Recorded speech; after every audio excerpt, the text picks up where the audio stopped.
everyone. This is Dr. Maria, and you are listening to the Energy of Money podcast. Thanks for being here.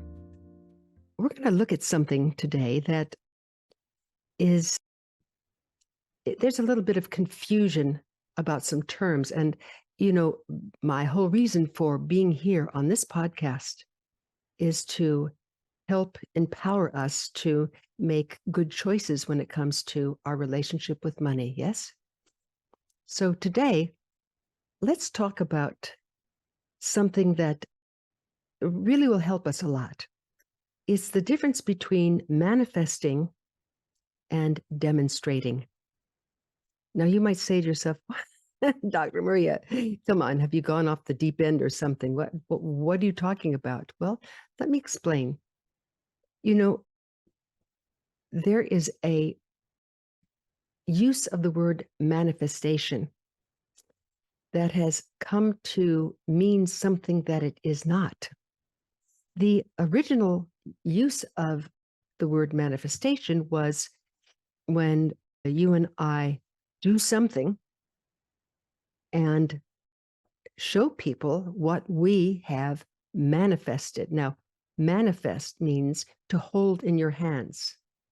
Over the years, the word manifest has come to mean something that it wasn't designed for in the first place. And if we don't really look at this clearly, we run the risk of having a relationship with money that is not as powerful as we want. So the word manifest, the way it's now used is, and I heard it from a girlfriend, a few months ago. We were driving together and she was driving and it was crowded and she found a parking space not too far from this restaurant that we were going to. And she said, "Oh, look at what I've manifested." I said, "What?" She said, "Oh, yes, my consciousness has manifested this parking space. I've been thinking about it. I'm going to find a parking space. It's going to be nearby. And lo and behold, look at this, Maria. This parking space is here. I manifested this." Now, I don't know if she was joking with me or, as we say, pulling my chain in any way, because she knows that when I work with people and being powerful in their relationship with money, one of the things we look at is the words that they're using to describe this relationship with money. For example, many years ago, when I was leading a course called You and Money, before it became morphed into what it is today at the Academy for Coaching Excellence, which is the Academy foundational course. But in those days, it was just about us and our relationship with money. So I called it You and Money. And the first thing we looked at is, let's say you want to have $10,000 in your savings account within the next 3 or 4 months. And let's say that you have been visualizing $10,000, visualizing it in your savings account. And you've been grateful for it, you've been visualizing, and it doesn't show up. What happens? Well, one thing you could say is, well, I didn't visualize it enough. And I didn't say my money mantra, which is, I am wealthy, I am wealthy, I am wealthy. And, I've worked with a few people over the years who've said things like this, because there's this thought that just my consciousness alone, if I direct it in a particular place, will bring me what I desire. And, according to the most well-respected metaphysicians of our day, the people who are really, we see as a bedrock of our spiritual community, people like Emmett Fox, people like Wallace Wattles, they have always said, always, yes, open up your heart and your mind to the possibility of having it and then go to work and get it. It's called treat. In other words, pray for it, treat, and move your feet. Treat and move your feet. Because then, the people will say, you will be demonstrating. To demonstrate is to show how you've done something. Let me demonstrate how to use this latest app on my iPhone. Let me demonstrate for you how to work this new washer dryer combination I have. To demonstrate is with your action. Produce it. And the people who have ended up being the most financially successful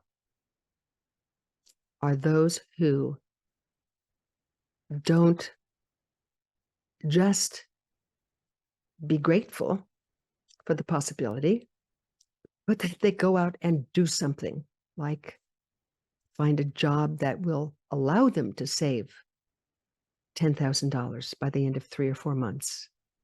You see, but that's because of their action. Yes, they're thinking about it, they're wishing for it to come true, to come to pass, but they're demonstrating by getting a job, by looking for the job.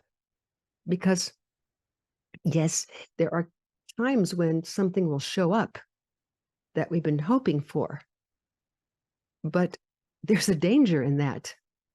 I'll tell you what the danger is. The danger is that, let's say you pray for something and it does show up. It can cause something that psychologists, now remember, I'm a PhD psychologist, it causes something that we call magical thinking. That, okay, it happened. Now, this thing happened. How many other things could happen if I manifest them? But what happens if you don't end up getting what it is you're praying for? Because you're not doing anything. Then there's a sense of discouragement. What haven't I done right? Because before I was doing all these things and then it showed up. Now, let me try the same thing again and it will. It's the same kind of magical thinking that poker players will use. There's one man who's reputed to not wash his undershirt while he was playing in a contest. And he wore the same undershirt, even if it took a week. And, he was sweating all the time and he would get coffee on it. But he didn't want to take that undershirt off because it would bring him luck. Now, the fellow was an expert poker player. So he would win more times than not. But the question is, was it because of that shirt or was it because of his skill?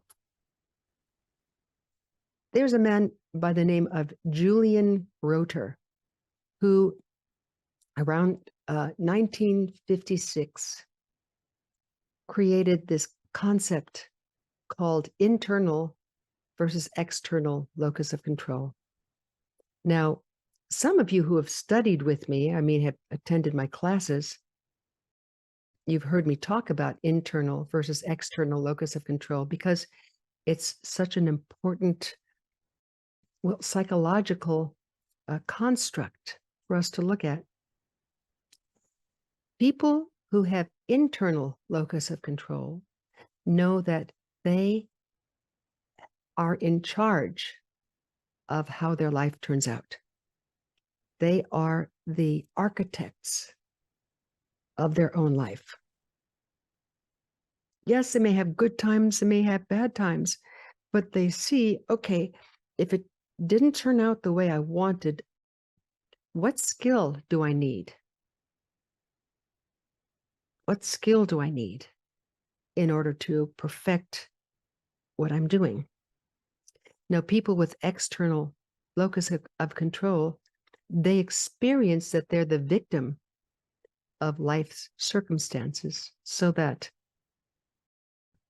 if something happens that is not good, the thought will be, you know, the universe is against me.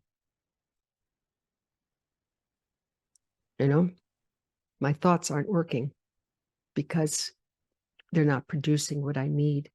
I mean, why are these bad things happening to me?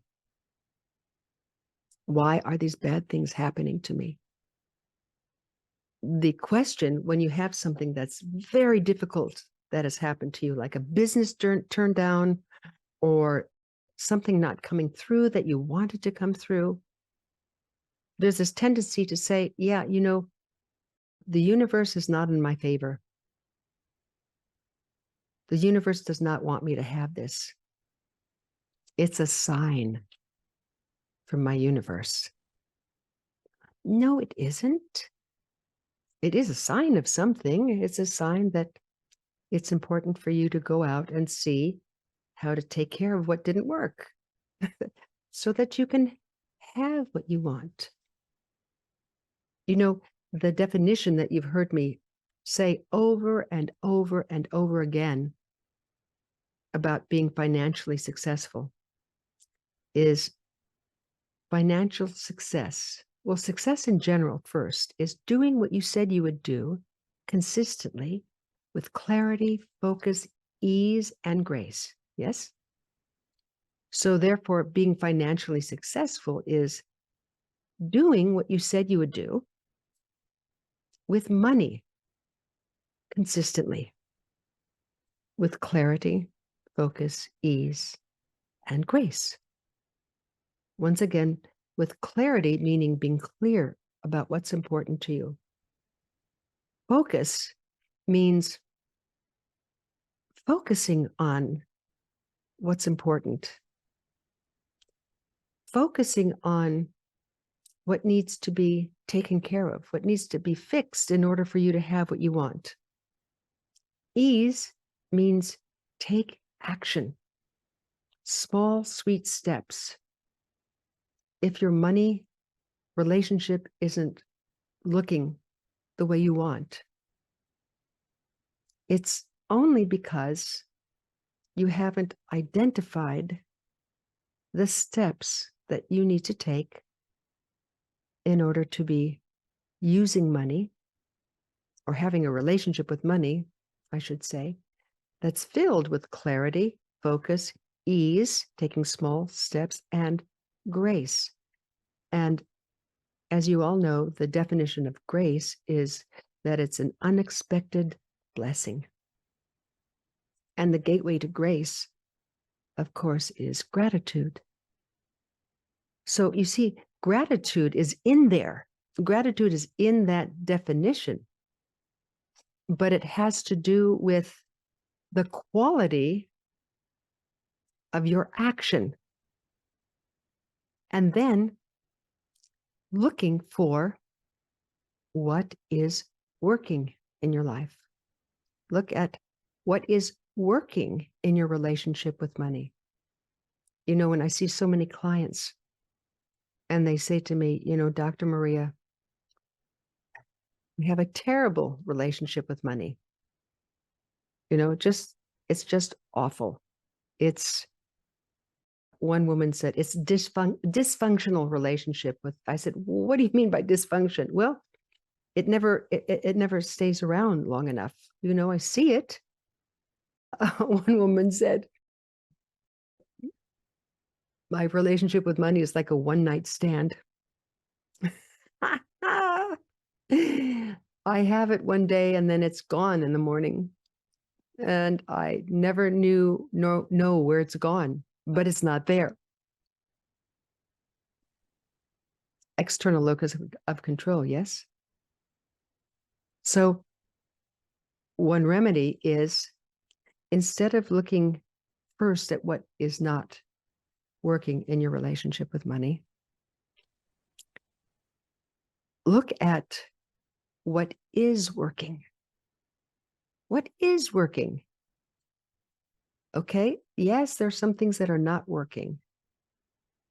But instead of worrying about that or relying only upon thoughts and prayer and affirmation, only on that to rectify the situation, to take care of the situation.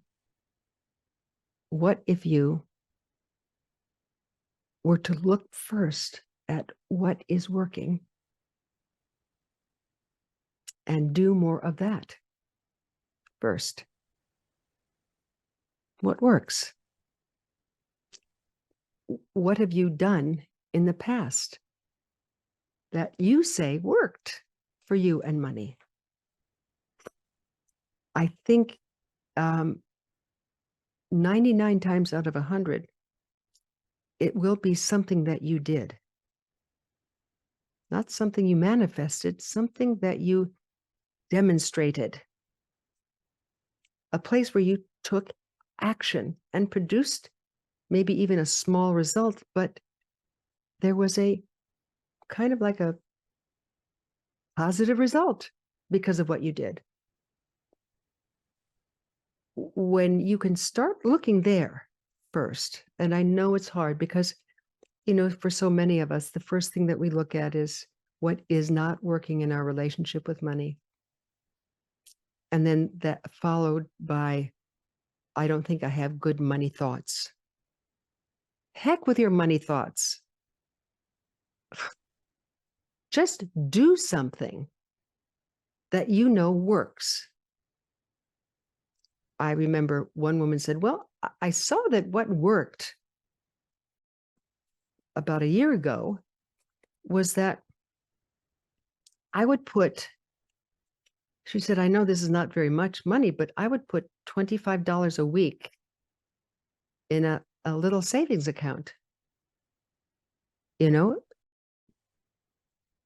and $25 a week was like what it was. It's like $100 a month, which is a lot.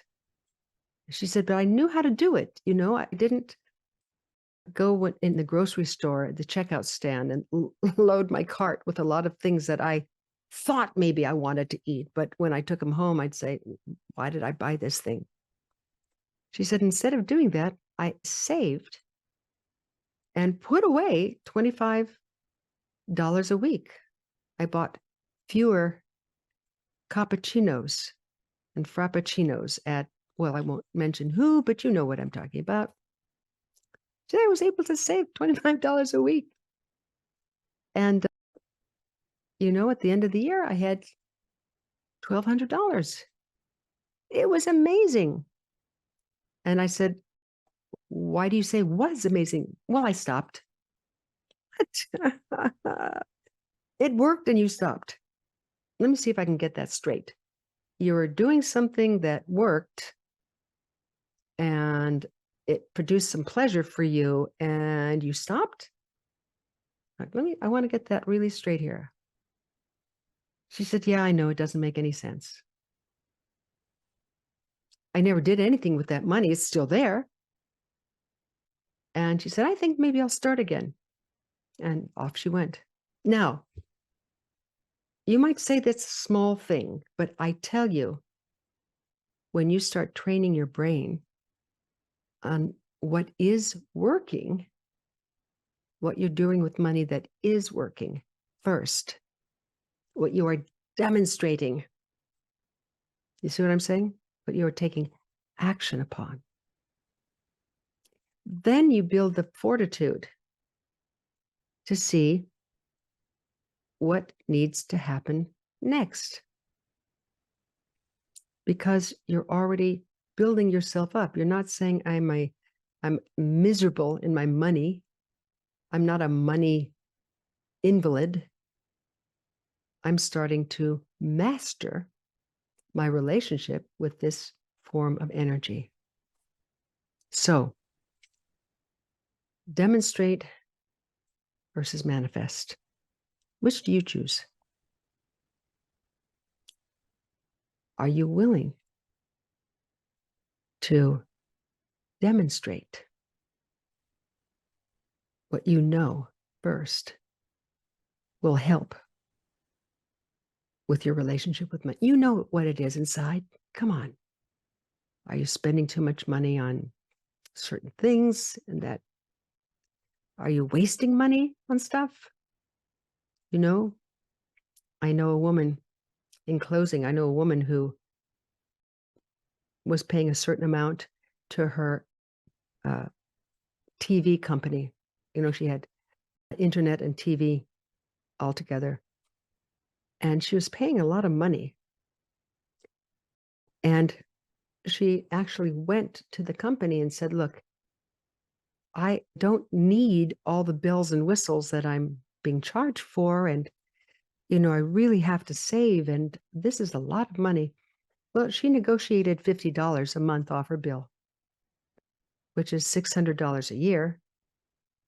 And she said, you know, it wasn't like they didn't take half off, but it was a good percentage.